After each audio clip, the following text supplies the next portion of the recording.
Students, आज हम समझेंगे कि साइंटिफिक नोटेशन जो है बेसिकली इसकी क्या पर्पस है, क्यों नंबर को जो है साइंटिफिक नोटेशन में लिखा जाता है। जैसे ये नंबर हम देख रहे हैं कि ये एक बहुत बड़ा नंबर है। एक ऐसी हमारे पास एक फिजिकल क्वांटिटी है जिसको कि हमने मेजर किया और इसके यूनिट मीटर्स हैं, यानी यहाँ से हम पहचान सकते हैं कि ये लेंथ जो है इसको हमने यहाँ पर मेजर किया। और ये अगर इसको हम रीड करें तो ये जो नंबर है ये 38 करोड़ 40 लाख मीटर है। और ये बेसिकली हम ये कह सकते हैं कि अगर मून और जो अर्थ है हमारी, इन दोनों के दरमियान अगर फासला मेजर किया जाए तो ये फासला इतना ही आता है।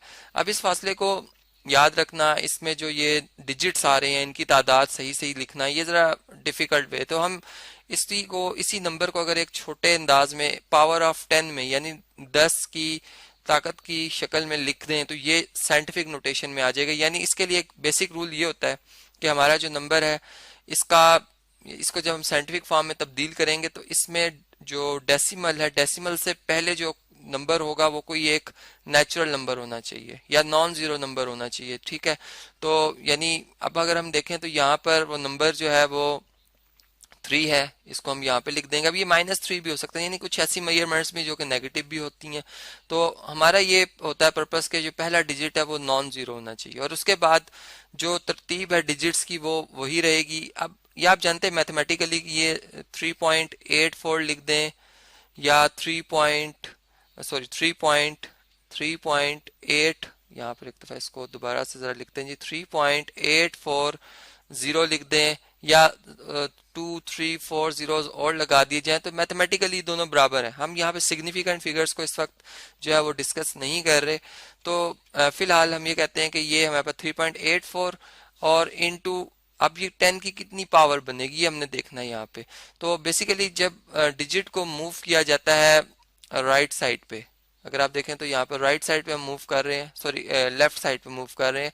तो लेफ्ट साइड पे मूवमेंट में जो डेसिमल की मूवमेंट है इस पे जो 10 की पावर बनती है वो पॉजिटिव बनती है। यानी ये क्यों बनती है जी, इसका रीजन ये है कि हम एक बहुत बड़ा नंबर है ये, अगर आप देखें 38 करोड़ 40 लाख।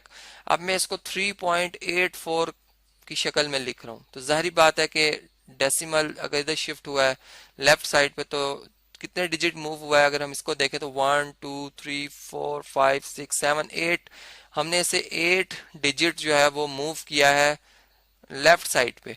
तो इस वजह से लेफ्ट साइड पे मूवमेंट की वजह से डिजिट की, डेसिमल की मूवमेंट की वजह से हम ये कहेंगे कि जो पावर बनेगी, एक्सपोनेंट बनेगी, वो क्या बनेगी जी, पॉजिटिव बनेगी।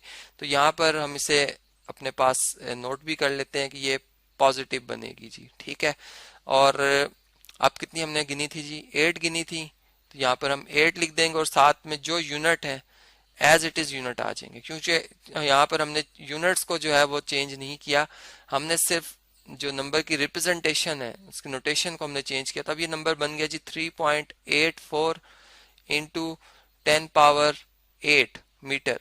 और अब ये एक बहुत शॉर्ट वे है, हम इस नंबर को अगर ऐड करना चाहें, हम इस नंबर को मल्टीप्लाई करना चाहें तो ये इसके मुआवजने से, इसके साथ अगर इसका मुआवजना किया जाए तो इसके मुकाबले में ये बहुत आसान कैलकुलेशन हो जाती है। इसी तरह अगर हम इस कैलकुलेशन को देखें तो बहुत छोटा नंबर है।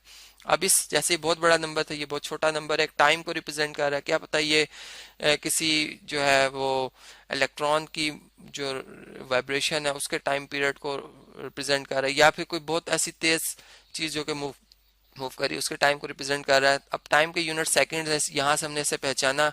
अब हम इसे ये कहते हैं कि चलें अगर यहाँ पे एक छोटे नंबर को हम, अब चूंकि यहाँ पर डेसिमल को जब 4 के बाद पहले नॉन जीरो नंबर के बाद लिखा जाएगा जो कि फिर 4.58 बनता है, तो अब ये नंबर इसके मुकाबले में बहुत बड़ा नंबर है। और इसमें हम कितने डिजिट जो है मूव करके आए हैं जी, गिने तो 1 2 3 4 5 6 डिजिट्स जो है वो हम मूव करके आए हैं। और हमने जो मूव किया है ये राइट साइड पे मूव किया है। और जब राइट साइड पे डेसिमल को हम मूव करते हैं तो इसमें जो एक्सपोनेंट बनेगी वो हमारे पास नेगेटिव बनेगी। यानी ये आपने इसको याद रखना है कि ये हमारे पास नेगेटिव में ही आती है। और अब यहाँ पर ये इसका मतलब है कि 10 की पावर जो बनेगी वो कितनी बनेगी जी, माइनस, यहाँ पे काउंट करते हैं 1 2 3 4 5 6, तो -6 और साथ में इसके जो यूनिट है वो हम लिख देंगे। इसी तरह अब ये नंबर है ग्राम्स में है, ये इसका मतलब ये कोई बहुत ही लाइट से कोई ऑब्जेक्ट था जिसके जिसके के हमने जो है वो वजन को मेजर किया है ग्राम्स के हवाले से। तो ये मैथ है जी हमारे पास, इसको अब हमने यहाँ से पहचाना। और फिर दूसरी बात कि इसको भी साइंटिफिक फॉर्म में अब तब्दील करना है, तो इसके लिए भी पहला डेसिमल जो यानी जो पहला नेचुरल या नॉन जीरो नंबर है हम यूं कहेंगे वो है 1।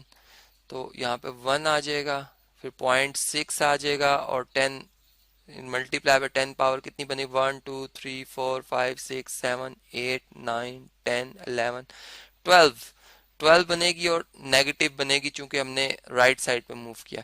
तो इस तरह से ये हमें बात समझ में आई कि इन जनरल अगर हमारा कोई नंबर ए कोई भी रियल नंबर होगा, ठीक है, जैसे ये हमारे पास नंबर थे तो हमने इसी नंबर को बी यानी जैसे ये बी 1.6 है इंटू 10 पावर एन लिखा। एन जो है बेसिकली ये इंटीजर है। आप जानते हैं कि इंटीजर्स जैसे यहाँ नेगेटिव भी हो सकते हैं, पॉजिटिव भी, जीरो भी हो सकता है, ठीक है। तो इंटीजर्स को यहाँ पर अगर आप, मैं एक दफ़ा आपकी रिवीजन करा देता हूँ कि सेट ऑफ इंटीजर्स में ये एलिमेंट्स आते हैं, तो इनमें से कोई भी हो सकता है। और बी जो हमारे पास नंबर है वो 10 से लेस होगा यानी इक्वल नहीं हो सकता, और 1 के इक्वल भी हो सकता है और 1 से बड़ा भी हो सकता है। तो इस तरह हमने अभी जो भी प्रॉब्लम देखा कि यहाँ पे देखें तो बी 4.58 है, यहाँ पे 3.84 है, यहाँ पे 1.6 है। तो इस तरह से ये जो है, इस तरह से अगर हम एक नंबर को रिप्रेजेंट करते हैं तो ये इसकी साइंटिफिक नोटेशन कहलाती है।